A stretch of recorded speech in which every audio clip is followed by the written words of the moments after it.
What I'm trying to say is we're just way more advanced at getting food and shelter than animals, but at the end of the day, those are the same basic functions. And then they procreate. They have children. They continue the species, and that's what human beings do too.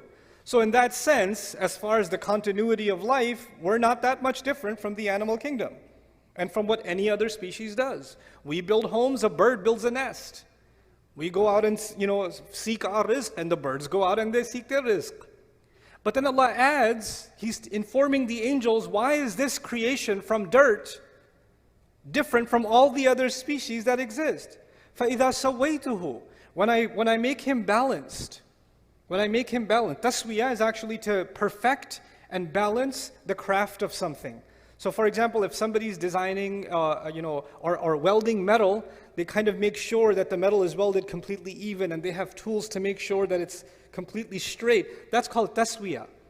So Allah says that there's a level of balance and perfection that is going to be added to this creature that doesn't exist in other creatures. But in one sense, other species physically have way more balance than we do. Monkeys can hang on one arm. They have pretty good balance. Birds have amazing reflexes, right? So this is talking more than just our ability to stand up on 2 feet. Allah is telling us that human beings will have an ability to balance opposing things. They're going to have the ability, for example, to balance their individual needs with the needs of their family. They're going to balance their personal responsibilities with social responsibilities.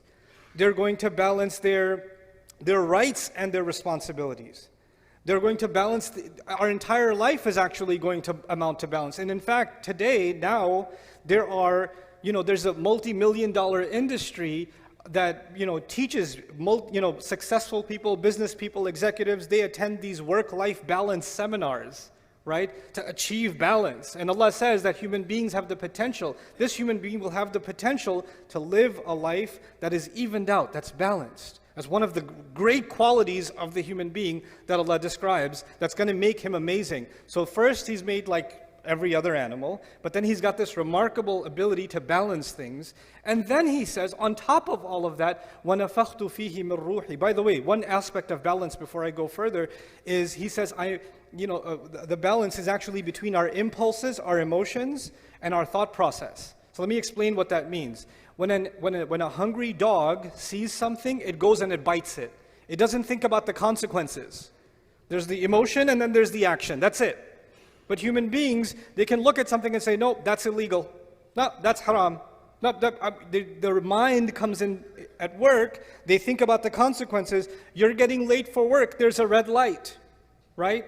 You have the ability to balance your emotion, your need, your desire to get to work early, but your need to abide by the law and stop at the red light. We're able to balance our thoughts and our emotions. Unlike other species, when they have an emotion, they have an impulse, they jump on it. They react. But we can think about the consequences. We can think about the long term. We can hold ourselves back. That's actually one of the great names of our intellect in the Quran is Al-Hijr and An-Nuha. These are words that are used to describe our intellect, and Al-Hijr means a boulder, a rock, because a rock is a barrier to moving forward. And An-Nuha is prevention, because our mind prevents us from doing stupid things. It gets in our way, and sometimes, I get overwhelmed with emotions and we make stupid decisions. Or we say things we shouldn't have said, or we do things we shouldn't have done because we weren't thinking at the time, because we let our emotions get out of balance, right? So Allah Azza wa Jalla here says, human beings will be made with this amazing ability of balance.